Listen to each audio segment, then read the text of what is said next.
출애굽기 32장 7절 말씀부터 14절 말씀까지 교독하는 방법으로 같이 읽겠습니다. 여호와께서 모세에게 이르시되 너는 내려가라. 네가 애굽 땅에서 인도하여 낸 네 백성이 부패하였도다.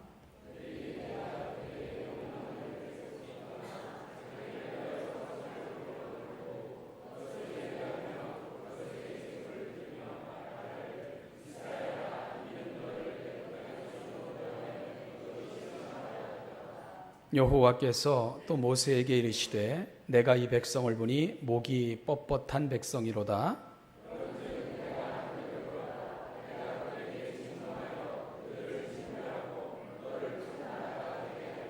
모세가 그의 하나님 여호와께 구하여 이르되 여호와여 어찌하여 그 큰 권능과 강한 손으로 애굽 땅에서 인도하여 내신 주의 백성에게 진노하시나이까?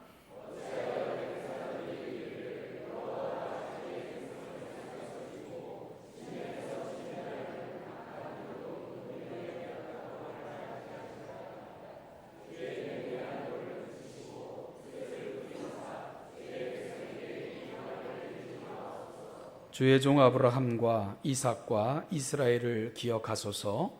주께서 그들을 위하여 주를 가리켜 맹세하여 이르시기를 내가 너희의 자손을 하늘의 별처럼 많게 하고 내가 허락한 이 온 땅을 너희의 자손에게 주어 영원한 기업이 되게 하리라 하셨나이다. 뜻을 돌이키사 말씀하신 화를 그 백성에게 내리지 아니하시니라. 아멘. 제가 다른 교회에서 부목사로 그 교회 청년부를 섬기던 시절 하루는 청년부 집회를 인도하기 위해 같이 모였는데 유독 그 모임에 참석한 그 자매의 얼굴이 어두웠고 슬퍼 보였고 기쁘지 않았습니다.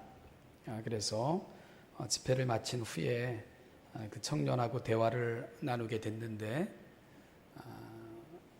그렇게 슬퍼하고 어두울 수밖에 없었던 것은 그 자매가 시련의 아픔을 안고 그 자리에 참석을 한 거예요. 그러니까 쉽게 말하면 남친과 헤어진 거죠.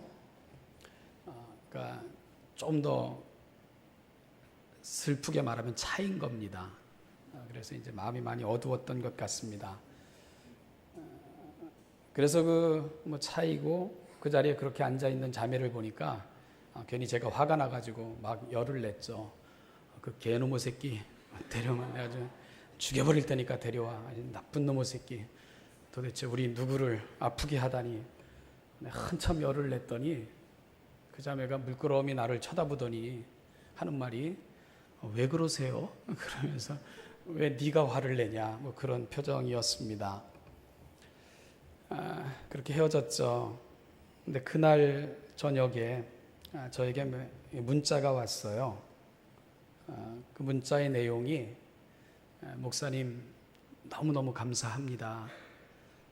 그렇게 화내시고 흥분하시는 목사님을 보면서 나 혼자가 아니구나 하는 생각을 하게 됐고요.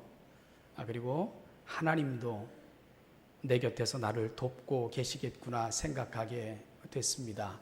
이길 수 있습니다. 걱정하지 마세요. 이런 메시지를 제가 받을 수 있었습니다.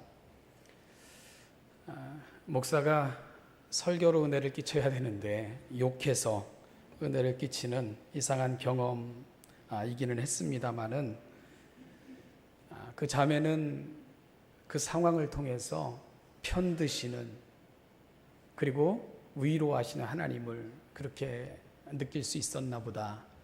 이런 생각을 해보게 됐지요. 그런데 여러분, 저는 그게 제가 한 게 굉장히 성경적이라는 그런 생각을 해봤습니다. 화내고 열낸 게 말입니다. 오늘 본문을 보니까 하나님도 그러시구나 하는 것을 볼 수 있었기 때문입니다. 오늘 본문을 보면 모세가 십계명을 받기 위해 하나님의 산에 올라갔지요. 그리고 모세가 내려오는 일이 더디어졌습니다. 그래서 32장 1절을 보니까 백성이 모세가 산에서 내려옴이 더딤을 보고 모여 백성이 아론에게 이르러 말하되 일어나라 우리를 위하여 우리를 인도할 신을 만들라. 이 모세 곧 우리를 애굽 땅에서 인도하여 낸 사람은 어찌 되었는지 알지 못함이니라. 그러니까 죽었는지 살았는지 연락조차 할 수 없는 모세를 마냥 기다릴 수 없지 않는가. 그러면서 그리고 그 우리를 인도해 내셨다고 하는 하나님조차 우리가 보이지도 않고 말씀도 안 하시니까 답답하다. 그러면서 우리를 인도할 신을 만들어 달라 이렇게 요청을 했던 것입니다. 그러자 2절을 보니까 아론이 그들에게 말합니다. 너희의 아내와 자녀의 귀에서 금고리를 빼어 내게로 가져오라. 지도자는 참 중요한데 오늘 아론은 전혀 지도자다운 대처를 하지 못했던 것입니다. 그러자 모든 백성이 인도할 신을 만든다니까 기꺼이 그 귀에서 금고리를 빼어 아론에게로 가져갔지요. 아론이 그들의 손에서 금고리를 받아서 부어서 그러니까 금을 다 녹여가지고는요 큰 덩어리를 만들고는 그것을 조각칼로 새기기 시작을 합니다. 그러면서 금 송아지 형상을 만들었습니다. 그리고는 백성 앞에 놓여지게 하고는 아론이 말합니다. 봐라, 바로 저 형상이 저분이 너희를 애굽에서 인도하여 낸 너희의 신이다. 이렇게 선포를 했지요. 그러자 이 백성들이 6절에 보니까 일찍 일어나 번제를 드리며 화목제를 드리고 백성이 앉아서 먹고 마시며 일어나서 뛰놀더라. 우리로 말하면 마치 부흥회를 하는 것 같이 열광적인 그런 제사, 찬양, 또 먹고 마심 축제 이런 것들을 벌이고 있는 백성들의 모습을 볼 수가 있게 됩니다. 여러분 이들의 모습을 보면서요 우리는 사실은 신앙의 맹점에 대한 부분들을 발견할 수 있게 되지요. 오늘 그들이요 번제를 드리며 화목제를 드리고 백성이 앉아서 먹고 마시며 일어나서 뛰놀고요. 그리고 신의 형상을 송아지 형상으로 새기고 이 모든 것들 그들이 애굽에서 봤던 것들입니다. 애굽은 신의 형상을 만들기를 좋아했던 민족이었고요. 그리고 어디 가든지 신의 형상을 볼 수 있었던 곳입니다. 그리고 이방 신들을 섬겼던 모습들 그들은 재현하면서 이게 우리를 애굽에서 인도하여 낸 신이다 하면서 그들의 행위를 그렇게 보여주고 있는 것입니다. 그들은 결국 본대로 경험한 대로 익숙한 대로 그렇게 형태를 잡아 애굽에서 인도하여 낸 신에게 제사를 예배를 드리고 있었던 것입니다. 그들이 애굽에 있는 동안 황폐되어진 그들의 신앙의 모습을 우리에게 보여주고 있는 것입니다. 여러분 기독교 신앙은 어떻게 세워져야 되겠습니까? 우리가 우리의 신앙을 세우는 데 있어서 유일한 규범이 있고요. 유일한 규칙이 있고 유일한 방법 그리고 또한 유일한 이유가 있습니다. 그것은 바로 하나님의 말씀인 성경을 통해서만 발견할 수가 있습니다. 우리는 하나님께서 주신 말씀에 근거해서 우리의 예배의 폼, 우리의 예배 형태뿐만이 아니라 예배의 정신 그리고 태도를 결정해 나아가야 됩니다. 이것이 바로 교회의 본질이어야 되고 교회의 핵심이어야 되는 것입니다. 여러분 우리가 이런 것들에 대한 분명한 이해와 고백 없이 우리의 행태를 만들어 나간다면 그것은 그냥 종교 행위를 하는 것뿐입니다. 오늘 이스라엘 백성들이 그들 나름대로 신의 형상을 만들고 그리고 나름대로 보고 경험했던 익숙한 방법대로 그렇게 뛰놀며 춤추며 노래하며 번제를 드리고 화목제를 드리고 예배하는 장면을 통해서 우리는 오늘 이 시대에 우리가 나아가야 될 신앙의 방향은 어떠해야 되는가 하는 것에 대해서 귀한 도전을 받을 수 있게 되는 것이지요. 여러분, 이 산 아래의 모습을 보면서 가장 당황하셨던 분이 계십니다. 누구냐 하면 하나님이십니다. 모세는 그들 진 가까이 올 때까지 그걸 보지 못했으니까 알지 못했습니다. 그래서 7절 말씀을 보니까 여호와께서 모세에게 이르시되 너는 내려가라. 그러면서 이런 말씀을 하십니다. 네가 애굽 땅에서 인도하여 낸 네 백성이 부패하였도다. 그러면서 8절에 그들이 어떻게 부패하였는가를 자세하게 설명하시기를 그들이 내가 그들에게 명령한 길을 속히 떠나 자기를 위하여 송아지를 부어 만들고 그것을 예배하며 그것에게 제물을 드리며 말하기를 이스라엘아 이는 너희를 애굽 땅에서 인도하여 낸 너희 신이라 하였도다. 이렇게 설명을 해 주셨습니다. 이스라엘 백성들이 속히 그 길과 신앙의 본질에서 떠나서 보여주고 있는 모습을 하나님께서 모세에게 고발하듯 아니면 또한 리포트 해주시듯 그렇게 설명해 내고 계신 것입니다. 그러면서 9절 10절 말씀을 보니까 여호와께서 또 모세에게 이르시되 내가 이 백성을 보니 목이 뻣뻣한 백성이로다. 그런즉 내가 하는 대로 두라. 내가 그들에게 진노하여 그들을 진멸하고 너를 큰 나라가 되게 하리라. 무슨 얘기입니까? 모세야, 까짓 거 다 죽여버리자. 저 백성들, 저 부패한 백성들, 소망이 없는 백성들, 목이 뻣뻣한 백성들 다 쓸어버리고 내가 너를 위해서 새로운 백성 만들어 줄 테니까 너 그 좋은, 내가 만들어준 좋은 백성 가지고 너 새로 시작하면 된다. 모세야, 근심하지 마, 걱정하지 마. 내가 그렇게 해줄게. 하나님 그렇게 말씀하고 계신 것입니다. 저 백성들 소망이 없지 않냐? 저 백성들 어찌 하겠냐? 저 백성들 이끌고 너 갈 수 있겠냐? 안 된다. 내가 다 죽여버리고 새로운 백성 줄 테니까 너 그 백성 데리고 한번 새롭게 시작해봐. 하나님께서 모세에게 그런 제안하고 계신 것입니다. 하나님이 흥분하신 거죠. 그죠? 하나님이 경노하시고 계십니다. 하나님이 진노하고 계십니다. 이 하나님 앞에 모세가 어떻게 말씀하고 있죠? 모세가 11절 그의 하나님 여호와께 구하여 이르되 여호와여 어찌하여 그 큰 권능과 강한 손으로 애굽 땅에서 인도하여 내신 주의 백성에게 진노하시나이까. 거꾸로 된 것 같잖아요. 그죠?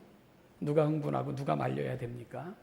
근데 오늘 본문을 보니까 하나님이 흥분하시고 모세가 말리는 그런 형국으로 오늘 사건들이 진행되는 것을 보게 됩니다. 그러면서 모세가 하나님 앞에 뭐라고 말하냐면 하나님 내 백성이라고요? 그 무슨 말씀입니까? 내 백성 아니고 하나님 백성이걸랑요? 그렇게 말씀드리고 있는 겁니다. 11절에서 주의 백성, 당신의 백성 아닙니까? 내 백성 아닙니다. 하나님의 백성이고 나 보낼 때도 내 백성이라고 말씀하셨잖아요. 이제 와서 내 백성이라고 말씀하지 마세요. 그렇게 말씀하고 있는 겁니다. 그러면서 12절에서 어찌하여 애굽 사람들이 이르기를 여호와가 자기의 백성을 산에서 죽이고 지면에서 진멸하려는 악한 의도로 인도해 내었다고 말하게 하려 하십니까? 주의 맹렬한 노를 그치시고 뜻을 돌이키사 주의 백성에게 화를 내리지 마십시오. 하나님, 이 백성에게 화를 내리셔서 진멸시키면 하나님 이름이 조롱을 받습니다. 야, 저 씨는 자기 백성들을 기껏 애굽에서 큰 손과 강한 팔로 인도하여 내시더니 산에서 죽이시고 들에서 죽이시고자 죽이려고 저러셨나 봐. 하나님 그렇게 이방 사람들이 욕합니다. 그리고 또한 12, 13절 말씀에서 주의 종 아브라함과 이삭과 이스라엘을 기억하소서. 주께서 그들을 위하여 주를 가리켜 맹세하여 이르시기를 내가 너희의 자손을 하늘의 별처럼 많게 하고 내가 허락한 이 온 땅을 너희의 자손에게 주어 영원한 기업이 되게 하리라 하셨나이다. 하나님, 약속은 뭡니까? 우리 조상 아브라함과 이삭과 야곱에게 말씀하셨지 않습니까? 내가 이 백성을 큰 민족 이루고 그리고 또한 내가 온 땅을 이 백성들에게 영원한 기업으로 주시겠다고 약속하신 그 하나님의 약속은 도대체 어디에 가 있는 겁니까? 하나님은 시건하시는 분입니까? 하나님은 거짓말하시는 분이십니까? 하나님, 만약에 이 백성을 멸하시면 하나님 그런 분이 되시는 겁니다. 모세가 마치 훈계하듯 교훈하듯 하나님 앞에 서 있는 것을 우리가 보게 됩니다. 그러면서 모세의 결론이 뭡니까? 하나님, 그렇게 하지 마세요. 그렇게 하시면 안 됩니다. 그렇게 말씀하고 있는 겁니다. 여러분, 재밌는 대화 아니에요? 하나님은 야, 네 백성이다 그러고 모세는 내 백성 아니걸랑요, 하나님 백성이걸랑요. 마치 책임을 전가하는 것처럼 떠넘기는 것처럼 이런 이상한 대화가 모세와 하나님 사이에 지금 되어지고 있는 것입니다. 그런데 이 본문을 묵상하면서 아주 놀라운 사실을 발견했는데요. 10절 말씀입니다. 우리 10절 한번 같이 읽어보실까요? 시작. 그런즉 내가 하는 대로 두라.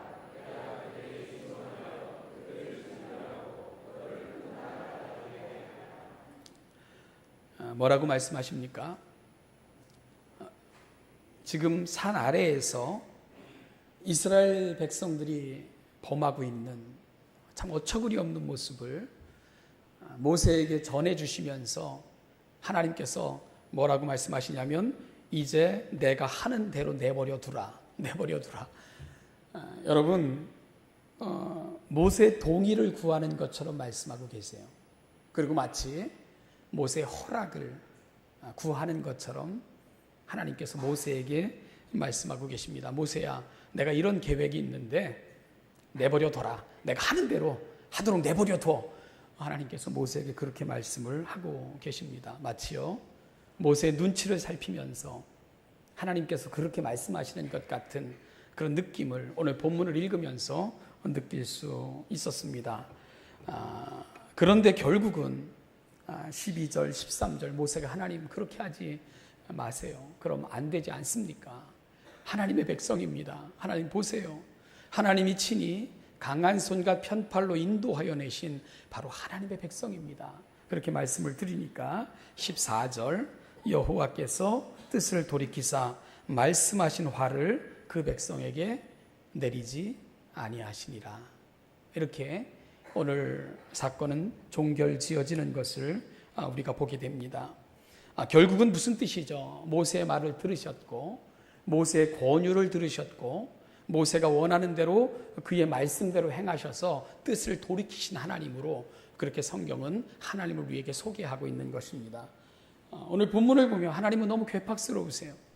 그리고 하나님은 인내가 없으신 것 같고요, 변덕스러우십니다. 반면에 모세는 관대하고 그리고 모세는 사랑이 많고 모세는 인내심이 많은 그런 모습으로 오늘 본문이 그려지고 있는 이상한 그림을, 우리가 전혀 이 생각할 수 없는 그림으로 오늘 본문이 전개되고 있는 이 그림 속에서 우리는 사실은 당혹감을 느끼지 않을 수가 없는 것입니다.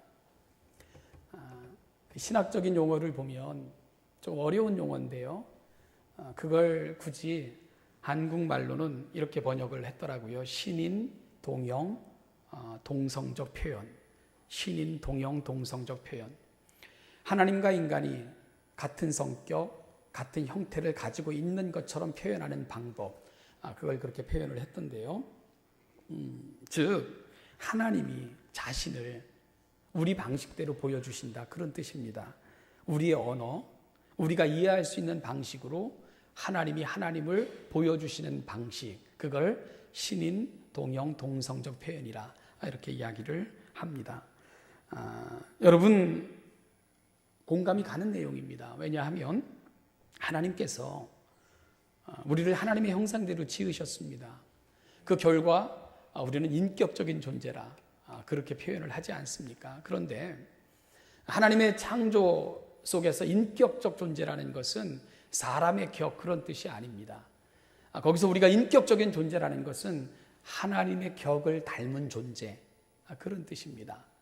그래서 사실은 인격적인 존재, 그러면 우리는 하나님의 격을 닮아 있다, 이런 표현이 되는 것입니다. 그것이 하나님의 형상대로 하나님의 모양을 조차 인간을 지으셨다, 바로 그 부분이 갖고 있는 의미인 것을 우리가 알게 됩니다. 그래서 하나님은요, 우리처럼 생각하시고 또 우리처럼 아파하시기도 하시고 우리처럼 슬퍼하시기도 합니다. 그런데 이걸 뒤집어 놓고 보면 하나님이 우리처럼 그렇게 하시는 것이 아니고 사실은 우리가 하나님처럼 그렇게 하고 있는 거예요. 왜냐하면 우리는 우리의 모양을 조차 하나님이 만들어진 것이 아니고 영원하신 하나님의 형상을 조차 우리가 지어졌기 때문입니다. 따라서 우리는 우리가 느끼고 생각하고 또한 판단하고 또 경험하는 것들, 이런 것들을 통해서 하나님을 더 많이 알아갈 수 있는 것이 되는 거죠. 왜냐하면 우리는 그렇게 하나님을 느끼고 경험할 수 있는 존재들로, 하나님을 닮은 존재들로 그렇게 지어졌기 때문입니다. 여러분, 결국 오늘 본문의 이야기들을 우리가 다시 한번 살펴보면 결국 이런 얘기가 되는 거예요. 하나님께서 오늘 산 아래에서 범죄한 이스라엘 백성들 때문에 진노하시고 분노하시는 그런 장면을 우리가 보게 됩니다. 그런데요, 오늘 본문을 쭉 읽어나가면 어떤 이야기가 되는 거냐 하면, 사실 하나님의 진노, 하나님의 분노, 하나님께서 노를 바라시는 것은 모세 때문인 것을 알게 되는 겁니다. 모세 때문인 것. 결국 하나님께서 모세보다 먼저 화를 내시고 모세보다 먼저 진노하시는 것이 되는 거예요. 왜 그렇습니까?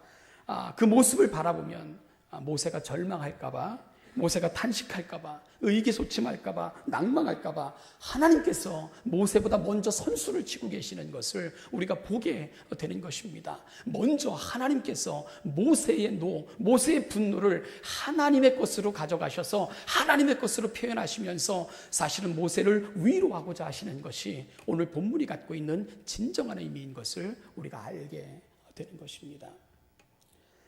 어떤 친구가 그런 얘기를 했습니다. 아주 어렵던 시절 힘들어하는 아내를 보면서 자기가 오보할 수밖에 없었다고, 그 상황을 보면서 자기가 하나 정도 화낼 걸 둘 화내고 더 흥분하고 그럴 수밖에 없었노라고. 왜 그러냐 하면, 내가 그렇게 안 하면 내 아내가 견딜 수 없을까봐, 쓰러질까봐, 낙심할까봐 내가 그렇게 할 수밖에 없었노라고. 그러면서 오히려 그렇게 하는 자기를 보면 아내는 당신 왜 그래? 좀 진정해 하면서 오히려 이길 수 있었고, 뭐 그런 얘기를 하는 것을 들어본 적이 있습니다. 그래요. 그러면서 아마 그 아내는 나 혼자 싸움이 아니구나. 이것은 나 혼자 버텨나갈 싸움이 아니구나. 아마 그렇게 이해할 수 있었던 것이지요. 누군가 더 흥분하고 누군가 나 때문에 더 아파하고 더 힘들어하는 그 모습을 보면서 위로를 받을 수 있는 거죠. 여러분, 어찌 보면 오늘 하나님이 그렇게 하시는 것 같다는 생각을 하는 것입니다. 내 사랑하는 종 모세, 그의 아픔, 탄식, 절망, 낭망, 하나님이 그걸 너무 뻔하게 아시는 거죠. 그래서 하나님께서 먼저 노를 바라시고 계신 겁니다. 먼저 진노하고 계시는 것입니다. 먼저 맹렬하게 분을 바라고 계시는 것을 우리가 보게 됩니다. 모세 앞서, 모세 때문에, 모세를 위해 하나님이 흥분하신 것이지요. 하나님이 바로 그 노를 대신 바라고 계신 것을 우리가 알게 되는 것입니다. 개척교회를 했던 친구 목사가 그런 얘기를 해줬습니다. 개척교회 시절 참 어렵죠. 새벽 기도를 하면 어떤 때는 1명도 나오고 어떤 때는 2명도 나오고 어떤 때는 혼자 할 때도 많고요. 저도 개척교회를 하던 시절에 많이 경험해 봤던 이야기입니다.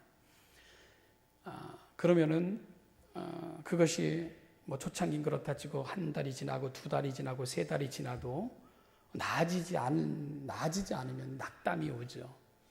그리고 실망이 오죠. 과연 이 교회는 될 것인가? 과연 이 교회가 교회로서의 역할을 감당할 것인가 하면서 마음이 초조해지고 불안해지기 시작을 합니다. 그러면은 마음이 답답해질 수밖에 없는 거죠. 근데 어느 날 아무도 안 와서 혼자 이렇게 낙심하며 이렇게 기도하고 있는데 갑자기 울음소리가 막 들리더래요. 그래서 깜짝 놀래가지고 성도님이 오셨나 보다. 그리고 왔으니까 이제 새벽 기도를 인도하려고 주위를 돌려보니까 아무도 없는 거예요. 그래서 내가 너무 간절하게 성도님들을 기다리다 보니까 헛소리를 들었나 보다. 그리고 다시 아무도 역시 안 오는구나 하면서 낙심한 채 또 꿇어 엎드렸습니다. 그러고 있는데 또 울음소리가 이렇게 들리더래요. 그래서 다시 누가 있나? 그래서 머리를 또 아무도 없는 거예요. 얼마나 겁나는 상황입니까? 그죠? 그러니까 소름이 쫙 끼치더래요. 그래서 겁나기도 하고요. 그런데 갑자기 그 마음속에 이런 생각이 들더라는 거예요. 이게 성령님이 탄식하고 계신 거구나. 성령님이 지금 나 때문에 아파하고 힘들어하시고 그 성령님이 울고 계신 거구나. 그 생각이 들더라는 거예요.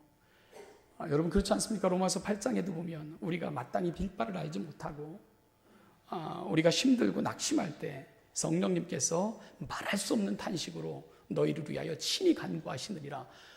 그 생각이 든 거죠. 그 순간 얼마나 감동이 되고 감사가 되고 그 순간 얼마나 용기가 되는지 힘내서 기도할 수 있었고 그 어려운 시절 혼자 있어도 혼자 아니라는 거, 내가 쓰러질 때 위태할 때도 하나님이 내 곁에 계시다는 건 그거 붙들고 그 하나님 주신 생각으로 그 말씀 붙들고 이길 수 있었고 그 다시 일어날 수 있었다고 그렇게 간증하는 것을 본 적이 있습니다.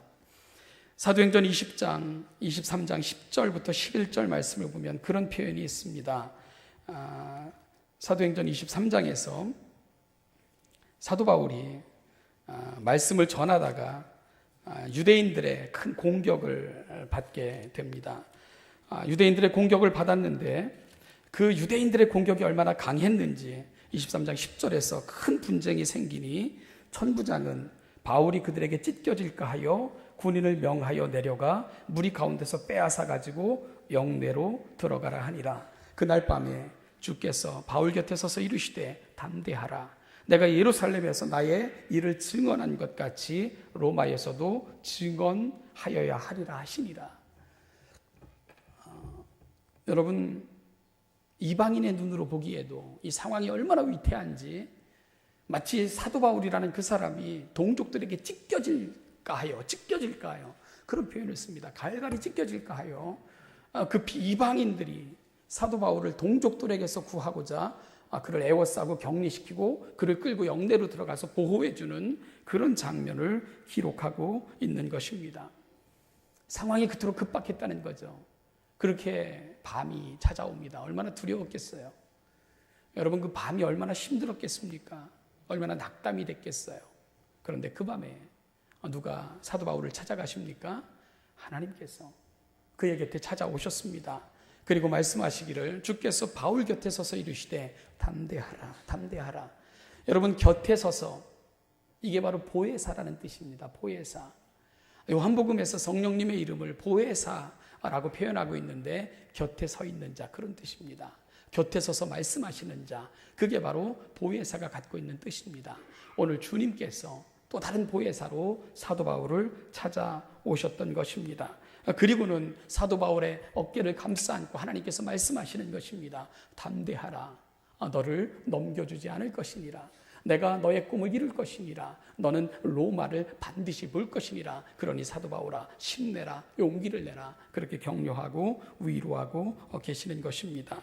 사랑하는 여러분, 주님께서도 이 땅을 떠나시면서 남겨두고 가는 제자들에게 그렇게 말씀하셨습니다. 내가 너희를 결코 고아와 같이 내버려 두지 않을 것이다. 내가 너희를 결코 혼자 있지 않게 할 것이다. 내가 떠나면 성령께서 보혜사로 너희 곁에 찾아오셔서 너희를 격려하실 것이고 지지해 주실 것이고 보호하실 것이고 지키실 것이고 갈 길을 인도하여 주실 것이니라. 주님께서도 그렇게 말씀하셨습니다.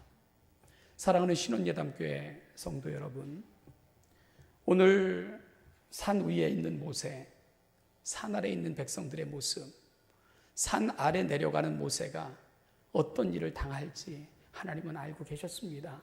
그의 낙심, 근심, 절망, 고통, 불부듯 화난 것이겠지요. 여러분, 하나님은 모세에 앞서가셔서 흥분하시고 모세의 절망과 탄식을 대신 경험하시면서 오늘 내 백성 사랑하는 종 모세를 위로하여 온전히 세워주고 계시는 장면, 그것이 바로 오늘 우리가 함께 나눈 본문의 의미가 되는 것입니다. 사랑하는 여러분, 오늘 이 한 주간을 시작하면서 이 하나님 여러분들도 경험하시고 고백하시고 느끼고 함께 동행하는 귀한 이 아침이 되시기를 주님의 이름으로 축복합니다.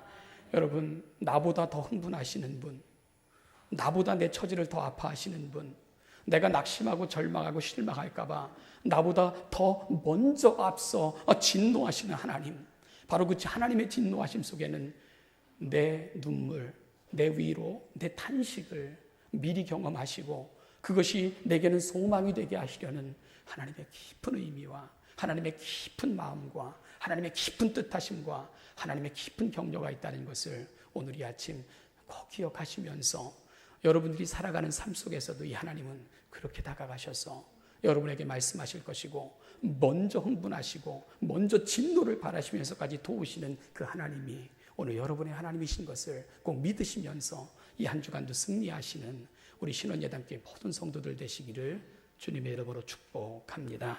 기도하겠습니다.